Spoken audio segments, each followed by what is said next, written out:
சினிமாவில் பண்ணுவாங்க, சாதனைகள் செய்வாங்க, அதில் ஒன்றும் இல்லை. அதுக்கு தேவையான எல்லாமே அவங்களுக்கு நம்ம கொடுத்துருக்கோம். கொஞ்சம் நஞ்சம் இல்லை. நீங்கள் பார்த்தா இத்தனூண்டு இருக்குதுன்னு நினைக்காதீங்க, இல்லை இப்படிதான் இருக்குது பொண்ணுன்னு நினைக்காதீங்க.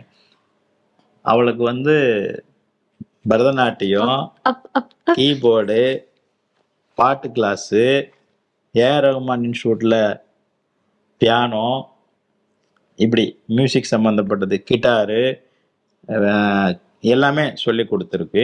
சர்டிஃபிகேட் வாங்கி வச்சிருக்கா. இதுக்கப்புறம் சிலம்பம், வேல் சண்டை, கத்தி சண்டை, குத்து சண்டை, கூங்ஃபு, என்ன சார் என் ஸ்கூல்ல சொல்ற கல்ச்சரல் ஆக்டிவிட்டீஸ்ல லிஸ்ட் போய்கிட்டே இருக்கு. எல்லாமே படிச்சுட்டு எல்லாத்துக்கும் சர்டிபிகேட் வச்சிருக்கா. உங்களுக்கு சுருள் கத்தி சுத்துறதுன்னு ஒண்ணு இருக்கு தெரியுமா? ஏதாவது படத்துல பாத்திருப்பீங்க, பழைய படம். சுருள் கத்தி, நெருப்பு பந்தம் சுத்துறது தெரியுமா?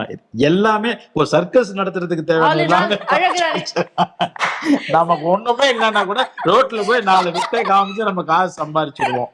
அப்படிதான் எல்லா வித்தைகளும் மொத்தமா இறக்கிருக்கீங்க. கைத்து மேல் நடக்கிறது மட்டும் என்ன நம்ம கத்துக்கலாம், அது மட்டும்